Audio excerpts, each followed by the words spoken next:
All right, let's pick up where we left off and get into common structural features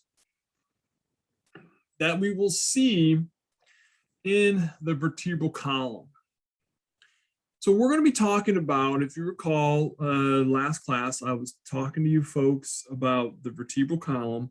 Now there's 24 individual vertebrae. Then you have one fused vertebrae, that's the sacrum, and then another bone that is the coccyx, it's also known as the tailbone. We're going to start off by talking about the vertebral bones first, okay? So some of these, you have two types of vertebrae. You have typical vertebrae and atypical vertebrae. These common structural features, we're going to see these on all the typical vertebrae. So we're going to start off with the body, the vertebral arch, the vertebral foramen, and the vertebral canal. So let's talk about the vertebral body. The vertebral body is going to be this kind of bean-shaped structure on the vertebrae there. That's where the weight-bearing area is. And then off of that, you have what's called the vertebral arch, which is basically this bony arch. And in the middle, there's a hole here. Okay, so that hole there is the vertebral foramen. The vertebral arch comes off the posterior or back side of the vertebral body.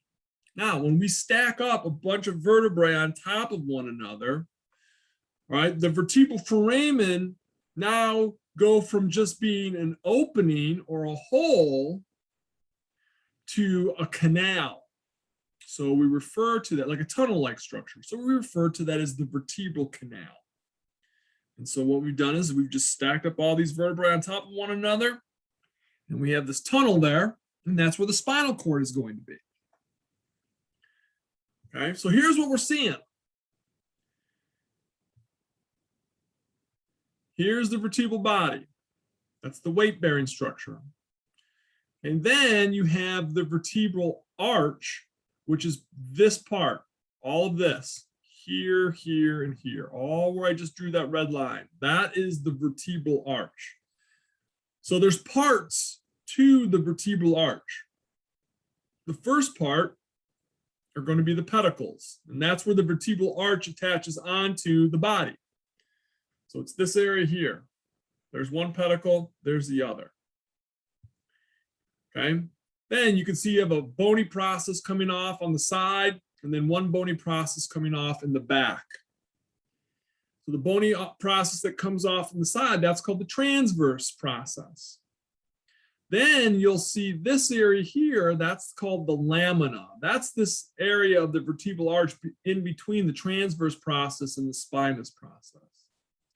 So you have a lamina on this side and a lamina on this side. Where the two lamina come together and fuse, they form the spinous process.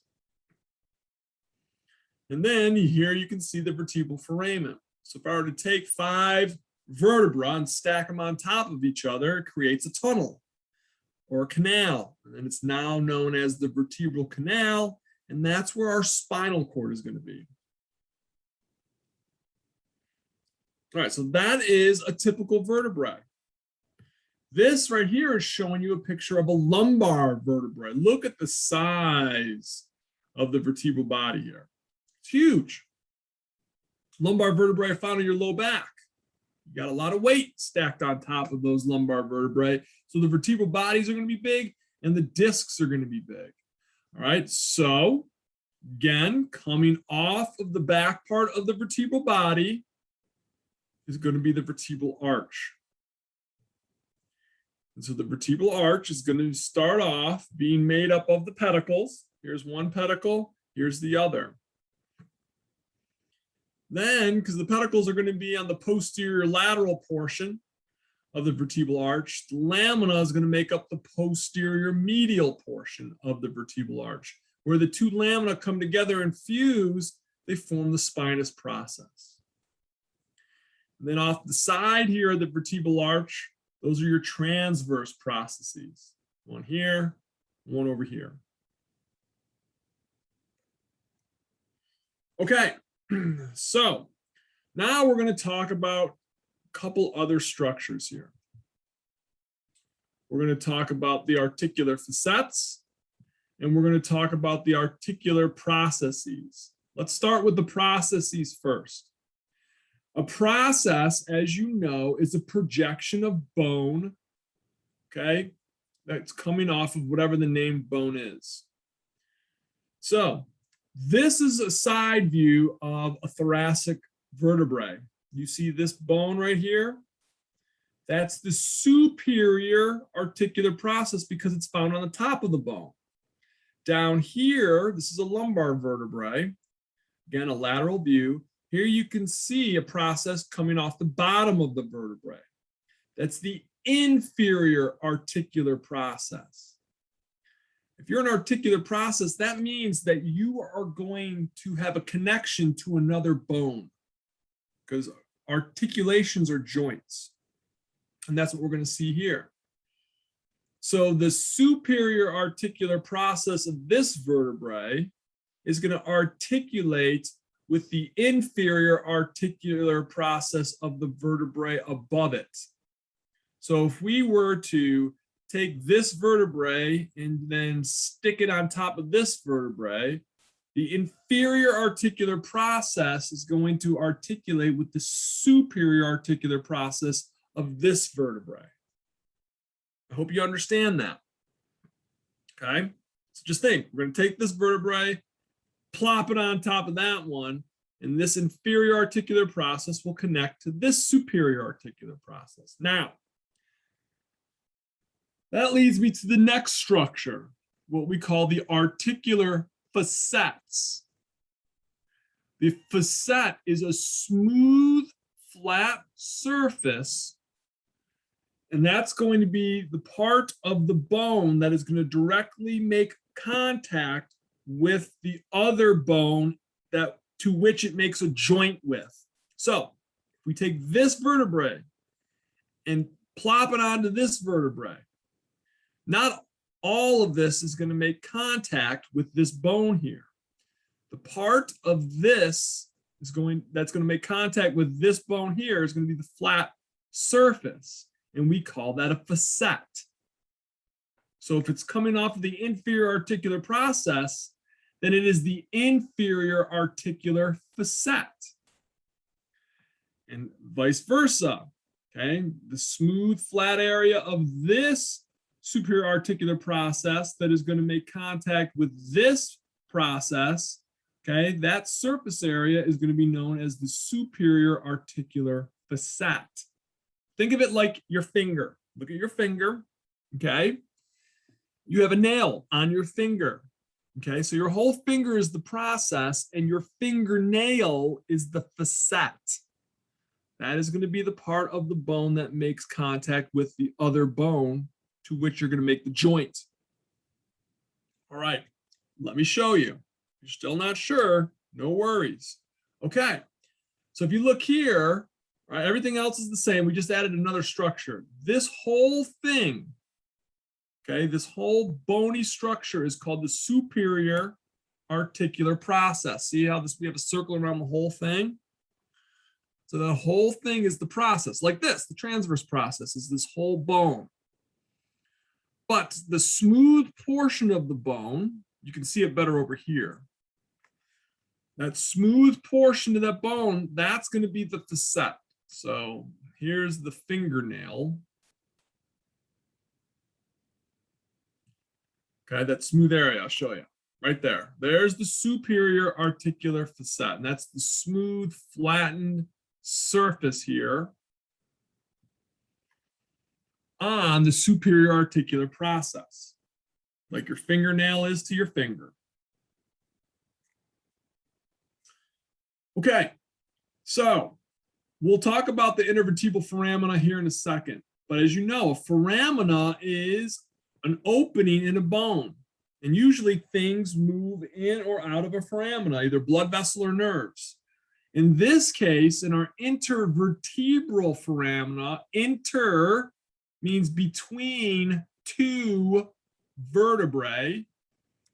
Okay, intervertebral foramina is going to be a passageway for a spinal nerve. Oh, Hey, Dr. Kaz, what's a spinal nerve? Spinal nerve is a nerve that comes off the spinal cord. Hey, Dr. Kaz, what do we call a nerve that comes off of your brain? We call that a cranial nerve. Real simple. So your spinal cord is going to give off nerves, and those nerves are called spinal nerves. And so those spinal nerves need to exit out of your spine, and they do so through the intervertebral foramina. Okay, so you heard me mentioning that vertebral arch. In case you were wondering, quick review, what is the arch? It's the two pedicles. That's the part of the arch that attaches onto the vertebral body, and the two lamina. All right, let's take a look. Here you can see your intervertebral foramina. So here's our spinal column here. And you can see we stack these vertebrae on top of one another. Look, we have these holes in the side of our spine. And that is where the spinal nerves exit from your vertebral column to go out to your legs or your arms or to your liver, to your spleen, whatever. Okay, so these holes are only in existence when we stack the vertebrae on top of one another. So those are intervertebral foramina. Here are your intervertebral discs. Again, inter between two vertebrae. Okay, the intervertebral discs are in between our vertebrae here. Now, it's hard to see, but if you look up here at the cervical spine, this is your neck. Look at the size of the discs. Kind of small compared to down here. Look at the size of those discs, right? In the lumbar spine compared to the cervical spine up there. All right, so where our two lamina come together and fuse, there's a process that comes off the back portion of the posterior portion of the vertebra, and that's the spinous process. Then we have our lateral projections. Those are our transverse processes. I already talked about the articular processes, okay? So your articular process is going to be coming off of the vertebrae either above or below. And like I said, the inferior, all right, articulating process is going to articulate with the superior articular process of the next vertebrae. All right, intervertebral discs, think of those as a jelly donut. Here's our jelly donut. What's in the middle of the jelly donut? Jelly. And so in the middle of our intervertebral disc, our jelly is going to be called the nucleus pulposus. So when you hear of disc herniations, it's basically the nucleus pulposus squeezing out, like squeezing a jelly donut. And then we have our fibrocartilage rings that surround the nucleus pulposus, all right, and we call those the annulus fibrosus. And of course, right, we know the function of the intervertebral disc, shock absorbers, and I mentioned in lecture, right, they will add some flexibility to your spine. Okay, one of the things that we notice as we migrate through the spine here, all right, as we go from the skull down towards the bottom of your spine, the lower we go, the more weight bearing increases. Makes sense. The neck only has to support the weight of your skull. Okay, but your low back has to support pretty much half of your body weight, your upper extremities, your thorax, your abdomen, and your skull, and the weight of the spine. Okay, so we'll see the closer we get to the bottom of your spine, we're going to see the vertebrae take on certain traits. So as we move from one division of your vertebral column to the next, like we go from the cervical to the thoracic, then from the thoracic to the lumbar, we'll start to see this slow transition, right, of the vertebrae starting to take on characteristics, all right, similar to the next division. So, perfect example, okay, the most inferior vertebrae in your cervical spine, which is C7, okay, it's going to look a lot like some of your thoracic vertebrae. If you feel on the back of your neck there, you got a bone that sticks out. That's the C7 spinous process. In the thoracic vertebrae, their spinous processes are pretty long. Well, C7 spinous process is also long because it's going to start to transition into the next division there. So if we look at T12, which is the last vertebrae in the thoracic division of your vertebral column, it's going to start to look a lot like some of the lumbar vertebrae in your low back, because we're going to see that transition here. If you notice, okay, it's tough to see, again, when they're all stacked on top of one another, right? But so this is T12 right here. It's going to look an awful lot like L1. Its vertebral body's a little bit fatter. That's what we're talking about when we move through, all right, the different divisions of the spinal cord, or column, excuse me. Okay, which leads me to the next important point. This is very crucial that you understand this. On your lab exam, and you're going to see this at least 3 to 4 times, possibly even more, but I'm saying 3 to 4 on average. Okay, it's going to be the questions that involve the vertebrae are going to be 2-part questions. One of them is going to ask you, where do you find this vertebrae in the spine? So you either have to say it's going to be in the cervical, thoracic, or lumbar. So you have to be able to tell where we're going to find these vertebrae. And then the second part of the question will ask you, it'll be pointing to the vertebral body or some other structure. It'll say, so what is this? And then the second part of the question will be like, where do you find this? What division or what region? Is it cervical, thoracic, or lumbar? So you have to know. And if you look at some of these vertebrae here, you can kind of see, all right, for example, here in the cervical vertebrae, look at the size of the body compared to the lumbar. Big and fat, not too big. All right, thoracic's kind of in the middle. Okay. Also, if you look here, you'll notice you have, all right, these holes here and here. Well, these holes are in the transverse process. So we call those transverse foramina. Cervical has them, thoracic and lumbar do not. Okay, this is a tough angle to see, but trust me, the spinous process in the thoracic is very long. Okay, it's just angled downwards quite a bit. So again, the spinous process for the thoracic are going to be quite long. Lumbar, not so much. Cervical, not so much. The transverse processes for the thoracic come off kind of like at a 45-degree angle. The transverse processes in the cervical pretty much come right off the side.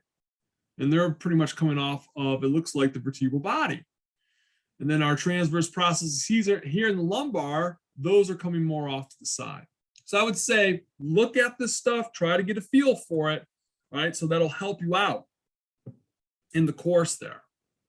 Okay, so let's start off in the cervical vertebrae region or division of your vertebral column there. Okay, so these vertebrae are going to make up your neck. And so they basically just have to be able to support the weight of the head. So they're going to be small. But one of the things that you'll notice is that we have those transverse foramina in the transverse processes there. Okay, they're holes. And it houses the vertebral artery and vein. That's important because the vertebral arteries, there's 2 of them, you have a left and a right one. They supply 20% of the blood to your brain. Your internal carotid arteries supply the other 80%. So it's important that you know that the transverse foramina contain the vertebral artery and vein. All right, so we're going to start off talking about the atypical vertebrae. There's 2 of them, right? Well, as we're talking about vertebrae now, we spent this whole time talking about the typical vertebrae. Now we're going to talk about the atypical vertebrae, which brings us to our first vertebra, C1, also known as the atlas. Either or is fine. If you want to call it C1 or atlas, it's fine. This is the vertebrae. This is the very first bone in your neck. And it articulates with the occipital condyles. You remember those? Those are those rounded processes that came off the inferior portion of the occipital bone on either side of the foramen magnum. And it's these occipital condyles that articulate with the atlas, all right, and it forms the atlanto-occipital joint. And the structure that articulates with the occipital condyles on the atlas is called the lateral masses. So here's your occipital condyle. It kind of hangs down like this. And then the lateral masses are almost like a cup. Like that. And so it allows us to nod our head forwards and backwards. We call flexion and extension. So yes. Yes, ma'am. Yes, dear. I'll go clean the garage. Okay. So that's the atlas. Here you can see a picture of the atlas, but let's actually show you a better picture here. Okay, so you can see the relationship of the atlas with your skull. It sits right there at the base of the skull. If you're familiar with Greek mythology, Atlas was a titan, and it was punished by holding the planet Earth on his shoulders. So the skull is the Earth, and Atlas is holding the skull on top of it. So here you can see, all right, here's our transverse process. And there's a hole in the transverse process. And that hole is the transverse foramen, and that's where the vertebral artery and the vertebral vein is going to reside. And then you have your lateral masses on either side here and here. And then you have this big vertebral foramen, and that is going to be where your spinal cord and another structure is going to be inside of the vertebral foramen there. We'll see it here in a second. Okay, that's the atlas. That's our first atypical vertebrae. The next atypical vertebrae is the axis, otherwise known as C2. So C2 has got this special structure that comes off of the vertebral body, and it's called the dens. You can also call it the odontoid process. So here's the vertebral body. And then the dens is just this little bony structure that pops off the top of it, like that. And then the atlas sits directly behind the dens. I'll show you a much better picture. This is an awful picture, okay? But it forms a joint between C1 and C2 called the atlanto-axial joint. And it allows your head to swivel or rotate from side to side, much like when you shake your head no. Okay, most of that action and movement occurs between your first and second cervical vertebrae. So if you notice here, all right, here's the odontoid process. And you can see it's coming off of the vertebral body here. And so when we zoom in, you can see, all right, here's C2, and the odontoid process is projecting upward, and it sits right behind, all right, the atlas. And so there's a ligament that attaches onto the backside and holds it there. I'll show you a picture of it in a second. Okay. All right, so here you can see, all right, there's the dens right here. It's coming off the superior portion of the vertebral body. So I don't really like the transverse foramen here on this. You can't really see it. It's not a very good angle for it. I'll show you a much better one. But if you notice here, the spinous process, we give it a special name. We call it a bifid spinous process. And that's because there's two little nubbins, one here and one over here. And so if you see two little nubbins coming off the spinous process, we call it a bifid spinous process. So here you can see, all right, we've taken C1 and placed it on top of C2, and see the odontoid process comes up, projects up here, right behind, all right, the anterior aspect or arch here of C1. So there's this little ligament that holds C1 and C2 against one another. And this allows that axis of rotation so your head can swivel when you shake your head no, back and forth. So this should be in your lab atlas, so you should be able to see that. And you can see you've got these two little nubbins here. This is your bifid spinous right down here.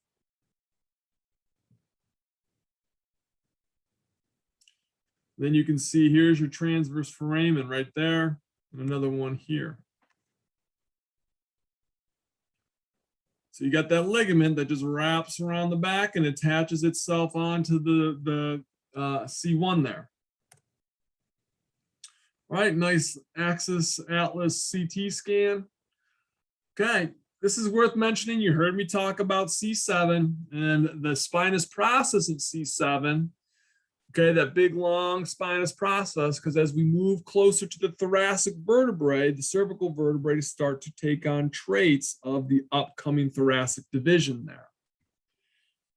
Okay, so we call C7 the vertebra prominens, because it's got that big long spinous process. So you can really see it down here. See, this is C6. Its spinous process isn't nearly as long, but C7's, it really sticks out. Vertebra prominens. Okay, so now what you're seeing is a picture of a typical cervical vertebrae. So that's going to be C3, C4, C5, C6, C7. Okay, typical cervical vertebrae. So all these qualities or characteristics you're going to see. So here's again our vertebral arch coming off the back of the vertebral body. Okay, so we're going to have our pedicles, one here. Here's another one. And then we'll have our two laminas here and here. Where our two laminas fuse together is a spinous process. And in this case, it's been busted off, but there's supposed to be a little nubbin here. Okay, that's going to be a bifid spinous process. And then you'll notice the superior articular facet, and that arrow is pointing to the flat, smooth surface on the superior articular process. So that whole bony projection is the superior articular process, but that flat, smooth surface that is going to articulate with another bone, that is the superior articular facet. Then we have our transverse foramen and our transverse process. This is a nice lateral view here. Okay, so this whole thing here is the inferior articular process. Then you can see the arrow is pointing to the inferior articular facet. All right, so that is the lateral view for a typical cervical vertebrae there. Okay, let's move into the next division here is the thoracic vertebrae. This makes up your upper, some people refer to it as the mid-back. You have 12 thoracic vertebrae, which coincides with the number of pairs of ribs that you have. You'll also have 12 pairs of ribs. But some of the things that you're going to notice is on these thoracic vertebrae, we have what we call costal facets and demifacets. Costal facets and demifacets are going to be these little spots on the thoracic vertebrae in which the rib attaches itself to. All right, so you'll see some of these on the side of the vertebral body, and then some of these you'll see on the transverse process. A rib is going to articulate twice with a vertebra, once on the body, once on the on the transverse process. So the head of the rib, don't worry, we're going to get through all this stuff. I'll explain this to you in a moment. The head of the rib, that's basically the end of the rib. Okay, that's where that's going to articulate. It's going to articulate either with a costal facet or a demifacet. A demifacet is a half facet, because sometimes we have to take two thoracic vertebrae and stack them on top of one another. And one thoracic vertebrae will have half of a facet or a demifacet. The other one will have the other half. But when we stick them together, we get a complete facet. And then so the rib head will articulate on the vertebral body, either at the costal facet or the demifacet. And in the second place, that same rib is going to articulate with the vertebra is going to be on the transverse process. And that area on the transverse process we call a costal facet. Okay. Now, well, there's always exceptions. So T11 and T12 do not have transverse costal facets. So here you can see, if you look at the blue printing here, here's a costal facet. So that's one complete facet, but sometimes you'll only see half, and that's a demifacet. So here's the first spot where a rib will attach onto the vertebrae. Here's the second spot right there. Okay, so you'll see it twice. I'll show you a nice picture depicting that. So if you notice, this is a thoracic vertebrae. Look at the length, how long that spinous process is. That thing's long. You'll also notice, right, how the transverse processes aren't coming directly off laterally. They're more like at a 45-degree angle, kind of going back a little bit.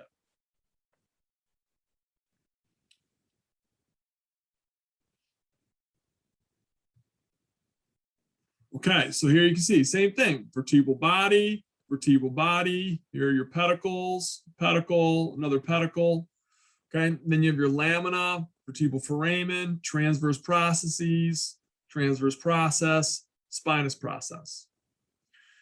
Inferior articular process is the whole thing. And then the flat surface here is the inferior articular facet. You can see a nice superior articular facet right here. All right, very nice examples. Okay, let's get into the lumbar division of the spine. Okay, again, now the lumbar division is easy to see because there's no ribs attached onto it, and it makes up the low back. So these vertebrae are the biggest ones because remember, they're doing all the heavy lifting. Okay, they're going to be doing the weight bearing of your body. Okay, not including the lower extremities there. Okay, so they're going to have to hoist a lot of things on top of themselves here.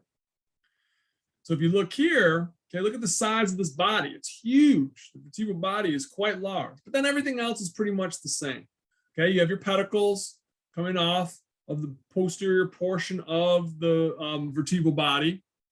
Okay, our vertebral foramen, our lamina on the backside, our transverse processes.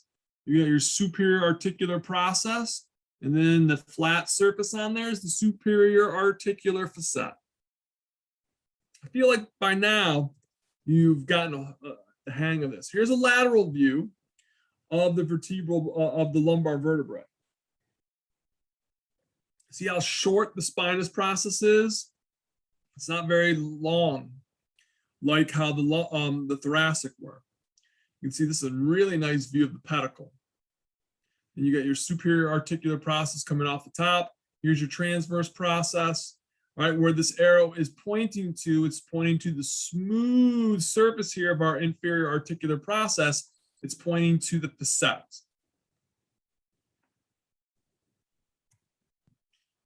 Okay, that's it for the individual vertebrae. Okay, so let's now finish up talking about the vertebral column and talk about our two fused bones. All right, our sacrum and the coccyx. All right, so the sacrum is going to be a triangular shaped bone, all right, which is going to be part of our pelvis. It actually makes up the posterior wall of the pelvis. So I will subject you to my horrible drawing here. So the bottom portion of the sacrum down here, okay, that is referred to as the apex. And the top portion, all right, which the lumbar spine sits on top of, is called the base. That is the base. So you can see the view here of the sacrum. One's an anterior view and one's a posterior view here. And you notice there's some holes there, okay? And those are called foramina. So at one point, this was 5 individual bones. They fused together completely, usually in your 20s. And where the remnants of the vertebrae used to be, the individual vertebrae, when it fuses, similar like the growth plate, you have the epiphyseal line. All right, well, in the sacrum, you have what we call transverse ridges, also known as transverse lines. And that's where you would see, all right, where the fusion occurred. So at the top here, at the base of our sacrum, you have two superior articulating processes. And so they're going to articulate with the inferior articular processes of L5. Now, as you know, the vertebral canal is where the spinal cord lives. And so the spinal cord runs the length of the vertebral canal. And at one point, it's one thick cable-like structure. And then what happens is that it splits off, all right, into these nerves. It's like tethers that hang down. So at one point, your spinal cord is one big, thick rope-like structure, and then it just has all these little strings that hang off the bottom. We'll talk more about that later on, okay? Well, anyways, all right, those strings go into the sacral canal. Right, and then we'll see those nerves will exit out through the foramina in the canal there.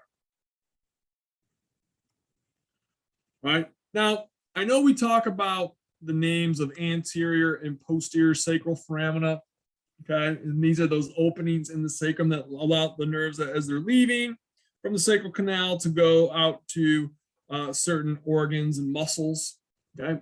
You don't have to name if it's anterior or posterior. I don't care. So on the test, if you just write sacral foramina, I'll show you here in a second. That's good enough for me, okay? The ala are going to be on the lateral portion of the sacrum.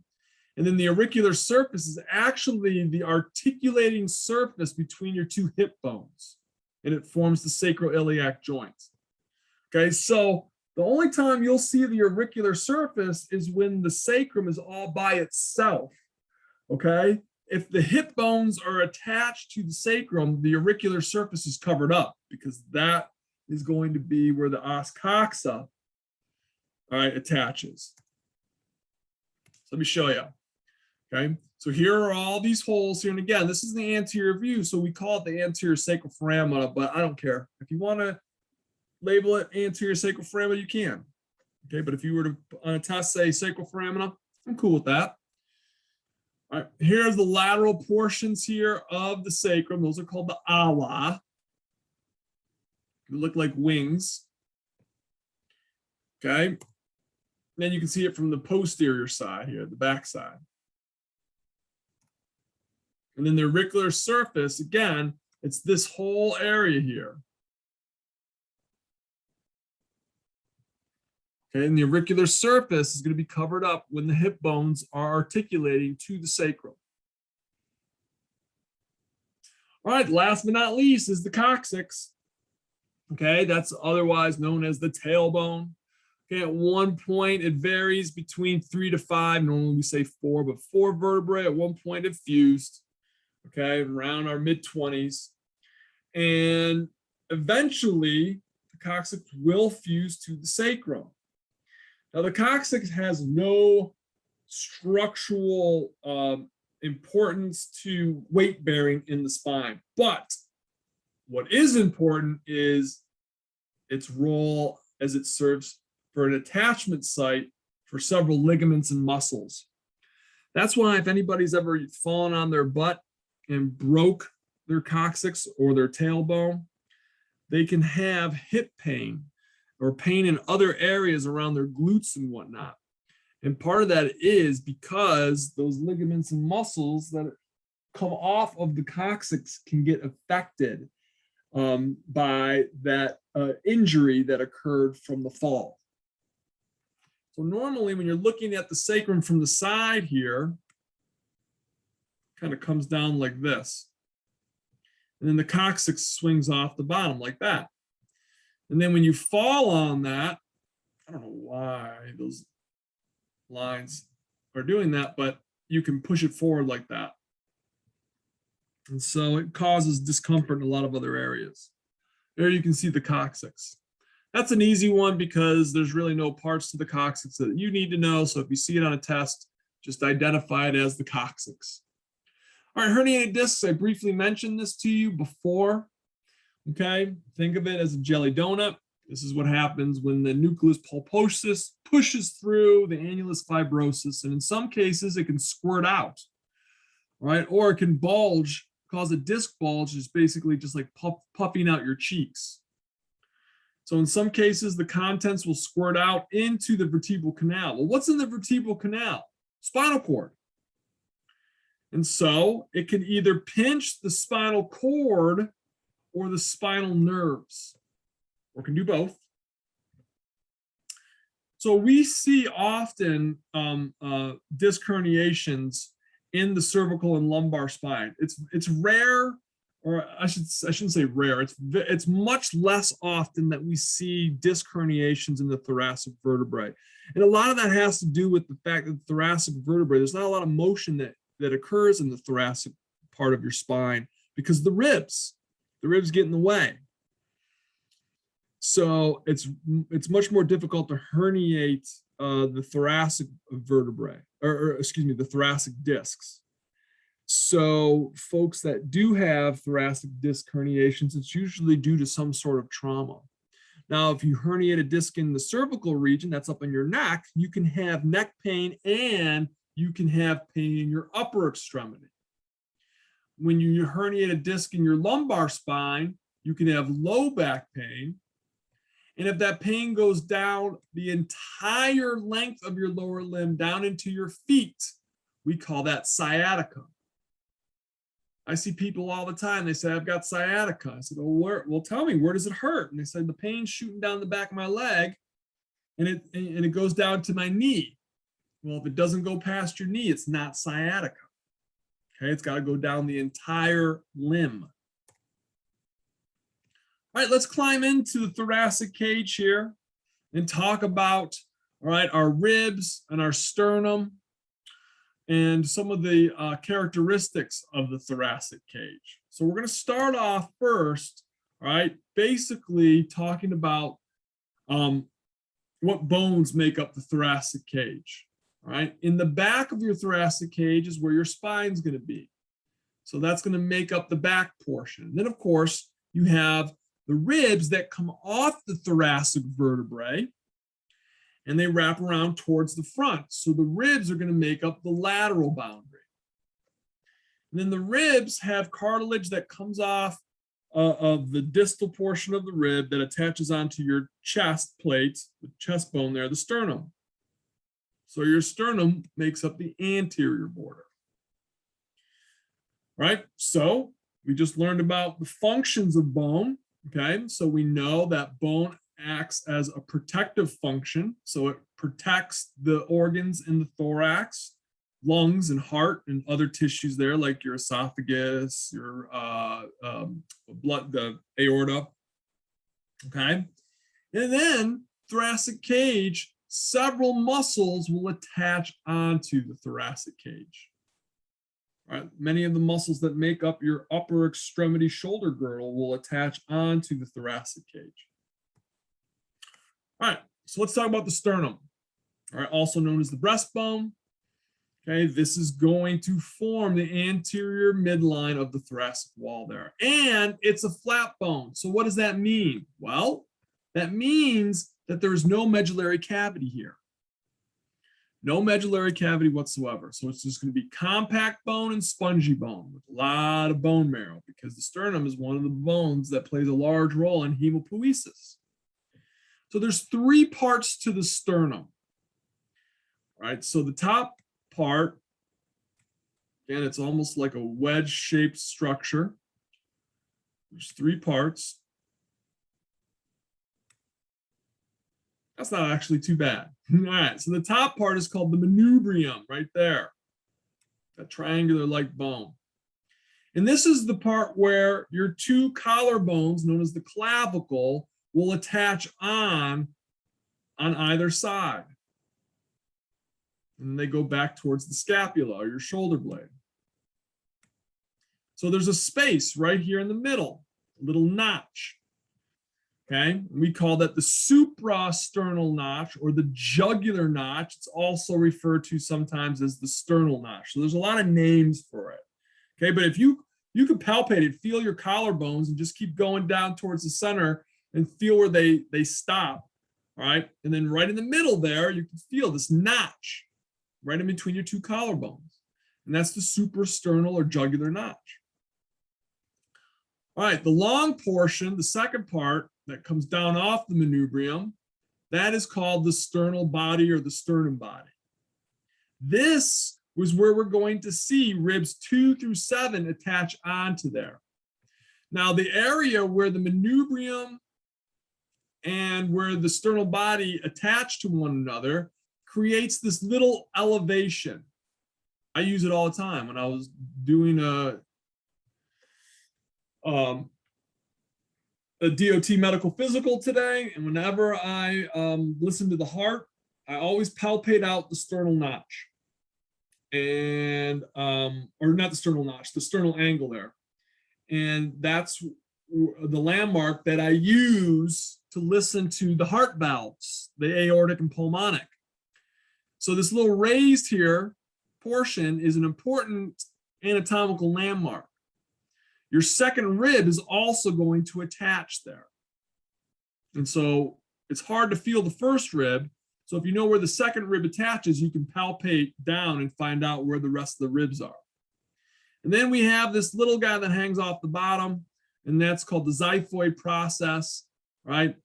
And again, if it's not ossified, then we know that that person is under the age of 40 if we find their remains. So let's look at all these different parts here. So here you can see where the two clavicles come down. There's this space in between here and here. And you can see this little area right there. That's that notch, which I'll show you. All right, so there's the manubrium, the sternal body, and the xiphoid process. So rib 1 attaches to the manubrium. Rib 2 will attach onto the sternal angle there, right, where the manubrium and the sternal body articulate with one another. And then from there, you can just count down and feel the ribs. Okay, so here you can see all those structures. There's the sternal notch at the top, also known as the suprasternal notch, also known as the jugular notch.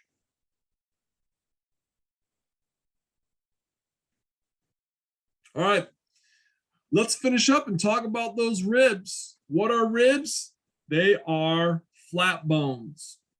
Okay, so when you look at the ribs, I don't want you to think, okay, at first glance, you'd think, oh yeah, that looks like a long bone because it looks like, you know, it's longer than it is wider, okay? But it does not have a medullary cavity and it doesn't have a distal and proximal epiphysis, okay? So they are flattened bones and they originate on the thoracic vertebrae. Okay, so we have 12 pairs. So we have different ways of classifying our ribs. The first 7 ribs, ribs 1 through 7, are what we call true ribs, which means they originate on the vertebrae and they terminate on the sternum. So we call those vertebral sternal ribs. So the rib itself will stop and then it'll have cartilage that comes off of the rib that attaches onto the sternum. And so that's hyaline cartilage. But we've heard it called costal cartilage before by me. Okay, so ribs 1 through 7, true ribs, okay, also known as vertebral sternal ribs. You need to know that because you can be asked that on a test to name what another name for a true rib is going to be. Okay, so it originates on the the thoracic vertebra, and then the costal cartilage terminates on the sternum. So you can see here on our picture, here's the first rib, second, third, fourth, fifth, sixth, and 7.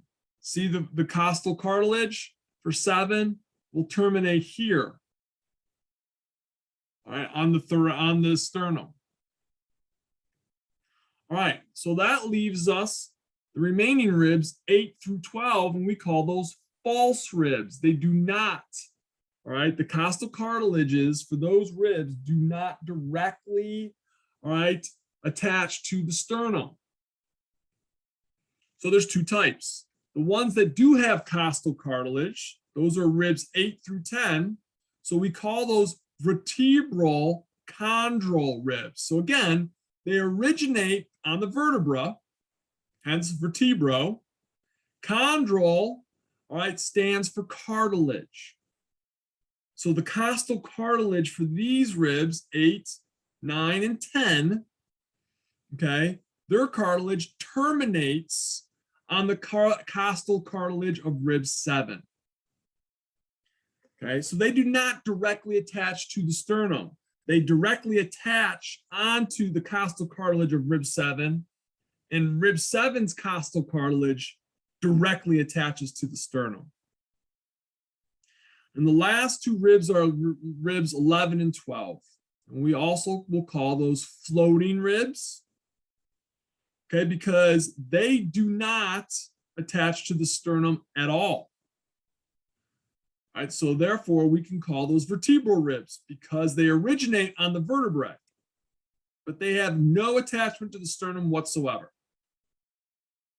So here you can see a nice picture. Look down here at the bottom, okay? You can see that ribs 11 and 12 do not have any costal cartilage. So they're just floating out there, hanging out. Okay, so keep in mind, you need to know this nomenclature. True ribs, ribs 1 through 7, false ribs 8 through 12. And then 8, 9, and 10, all right? These ribs do have costal cartilage, but it attaches onto the costal cartilage of rib 7. 11 and 12, those are floating ribs. They originate from thoracic vertebrae, but they do not attach to the sternum whatsoever. All right, let's finish up with the anatomy of the ribs. Okay, so a couple things that you want to know. The end of the rib that originates or attaches onto the vertebra are called that's called the vertebral end, and that's going to contain the head. The head is like a little knob. All right, the other end that is going to have the costal cartilage attached to it, that'll be known as the sternal end. Okay, so on our rib, if we go to the vertebral end, all right, you're going to have the head, and then it starts to get skinny again, and then you'll have this bump, and then the rib starts to flatten out. So the first bump is the head. The second bump is called the costal or rib tubercle. And then the area in between, right here, that's the neck.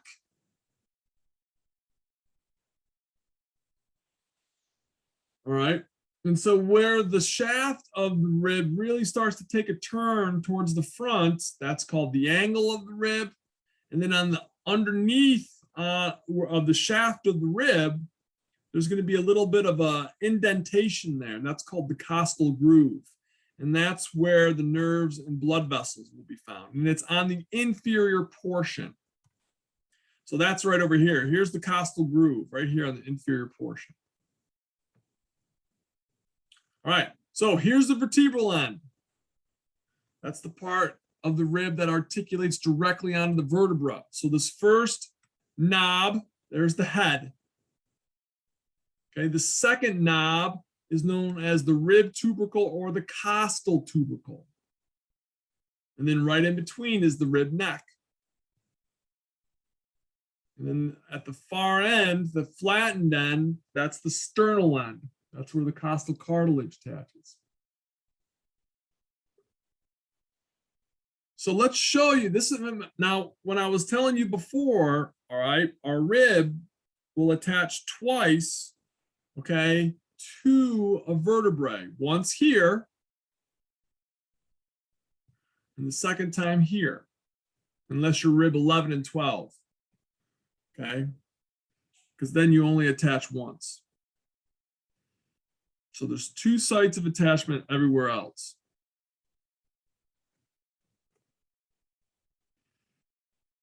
Okay, not bad, not bad, not bad. If you have your atlas out, let's grab that out.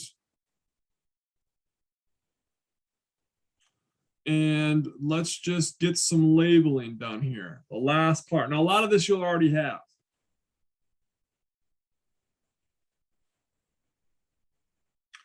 All right.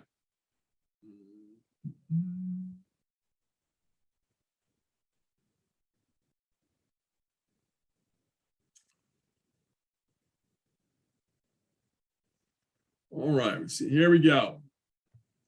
Some quick labeling here, and then we'll call it a night.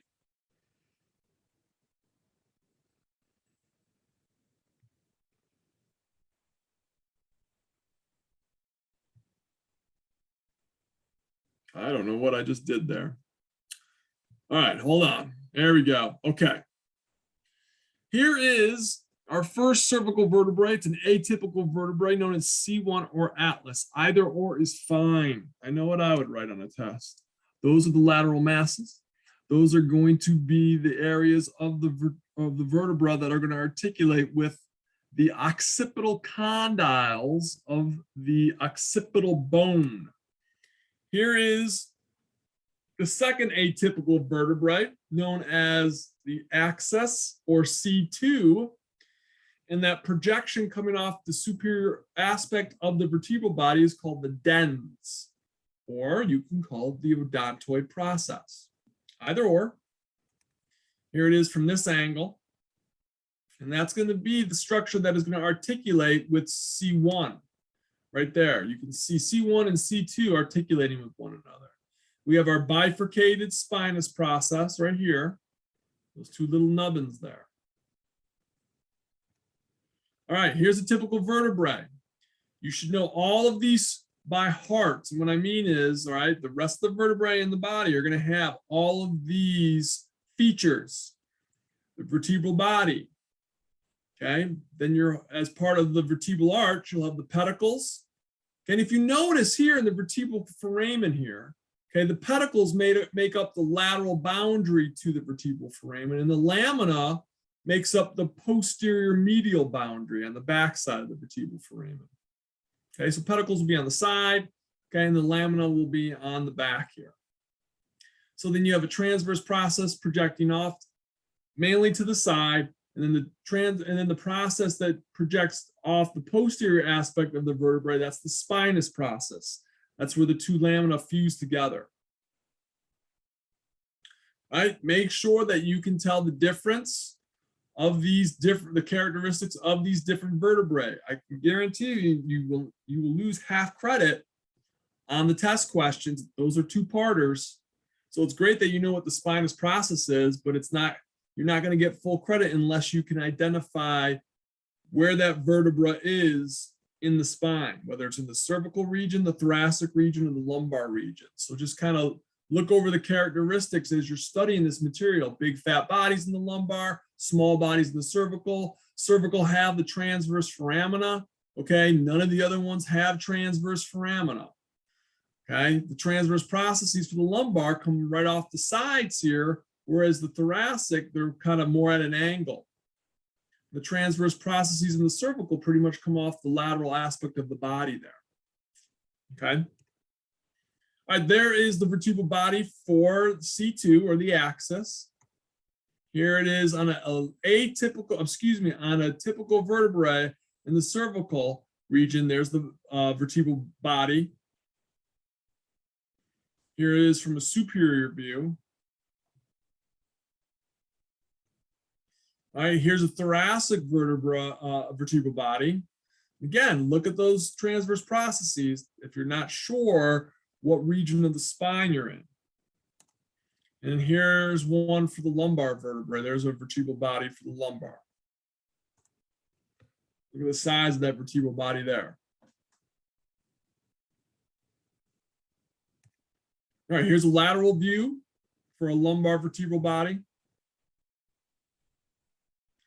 And this is showing you the vertebral arch here, or part of the vertebral arch, because actually the vertebral arch should include, this area here.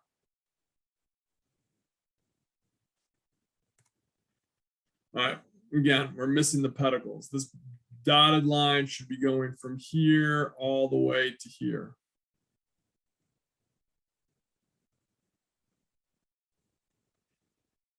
All right, that's a better one. There's a vertebral arch. Okay, there's a vertebral foramen here for the cervical. We know it's a cervical because you can see the transverse foramen there. There's another vertebral foramen there for the thoracic vertebra. And then here's one for the lumbar vertebra. Okay, vertebral foramen. All right, transverse process off the C1. There's a transverse process for C2. And you can see the transverse process here of a typical cervical vertebra. Here's a posterior view of a thoracic vertebra. Here's a transverse process for a thoracic vertebra. And here's a transverse process for a lateral view of a thoracic vertebra. Okay, another way to identify this as a thoracic vertebra is nice long spinous process. And again, you don't need to know this for testing purposes, but this is a costal facet. Okay. There's a superior view of a transverse process of the thoracic vertebra.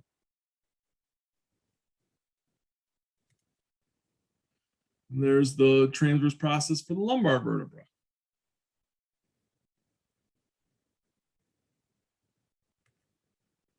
This is a nice view for a lateral transverse process.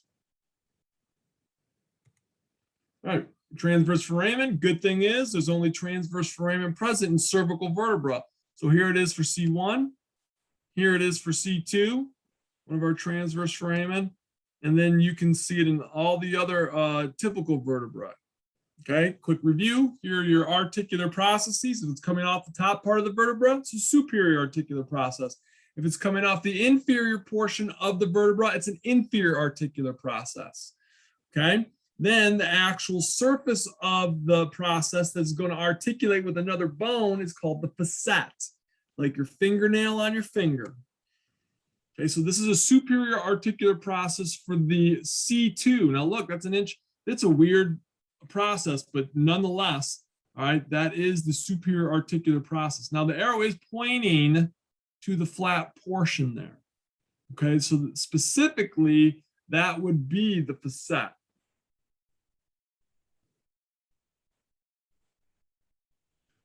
Okay, again, this is referring to this whole structure here. That's the superior articular process. The arrows pointing to the flat surface always go with the facet. Okay, so if the arrow was pointing over here, this is kind of up in the air. Okay, there's a transverse foramen. I was wondering where that was. I have my slides out of order. Okay, so this again, it's pointing to the flat portion of the superior articular process. So actually, this would be the superior articular facet. Superior articular facet. There's a superior articular process.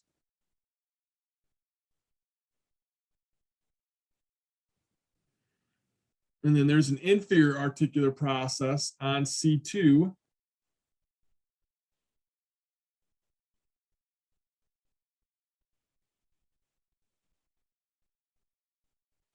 Okay, and then you can see the inferior articular process here on this cervical vertebra. Inferior articular process on this thoracic vertebra. All right, again, the whole bone part itself is the process, but this flat surface, smooth flat surface, that is the facet.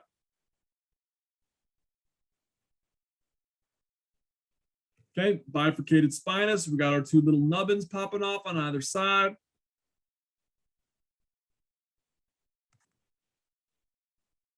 And then you got your spinous process here of C2, which is a bifurcated or bifid spinous process.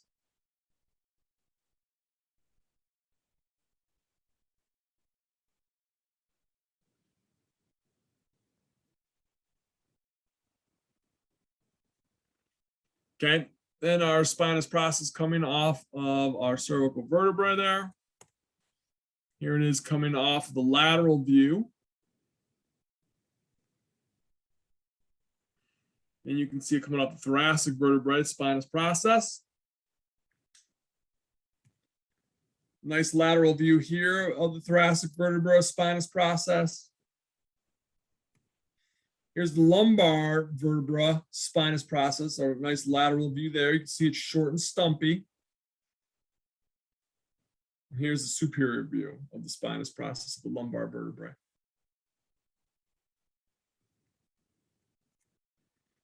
Okay, then one more spinous process. Okay, please know, all right, that these openings here on the lateral view of your spine, those are intervertebral foramina. Spinal nerves exit out of there. And the discs in between the vertebrae are intervertebral discs. Here's a nice picture of an intervertebral foramen. And then there's the disc.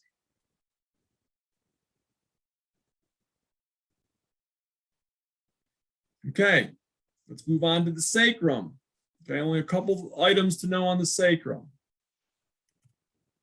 You should be able to, one, identify the bone, but you should also be able to identify the lateral portion here, the sacral ala. Sacral foramina, again, I don't care if you put in anterior or posterior. Then you have the auricular surface. Okay, again, you won't be able to see the auricular surface if the hip bones were articulating with the sacrum, because they get covered up by the hip bones.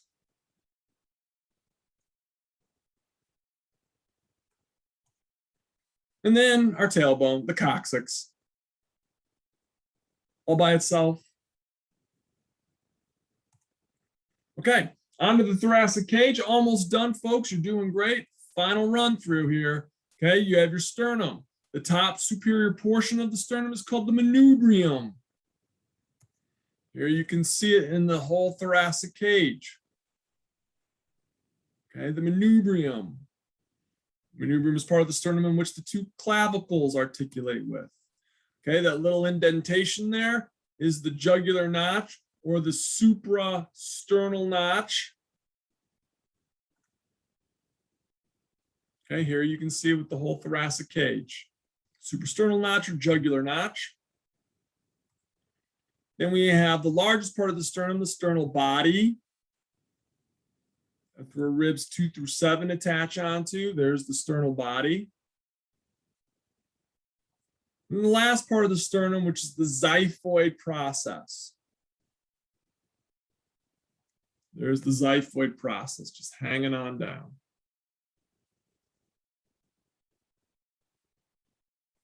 All right, then we have our ribs.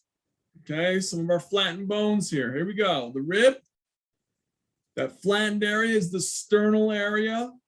That's going to be the part that's closest to the sternum where the costal cartilage is going to be located. Then the area where the rib originates that attaches onto the vertebra, the thoracic vertebra, that's the vertebral end. Okay, notice that the arrow did not move. It's still pointing to the vertebral end, but specifically it's noting that kind of knob at the end. That is the head. Then you have the neck, okay, where it starts to narrow down a little bit before you get to the second bump. And that second bump is the costal tubercle or rib tubercle.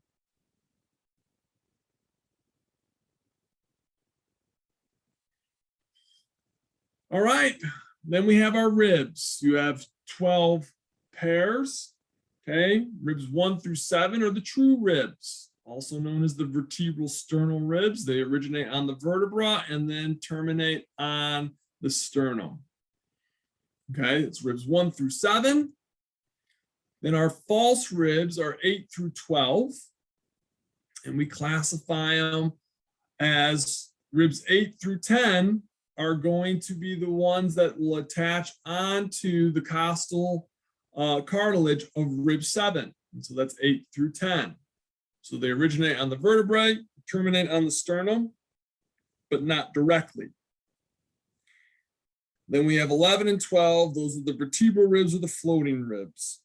Okay, the vertebral ribs or the floating ribs do not terminate on the sternum. They have no costal cartilage. And there you can see everything. Okay, sternal end, vertebral end, rib head, rib neck, and the rib tubercle, costal tubercle. All that should be labeled.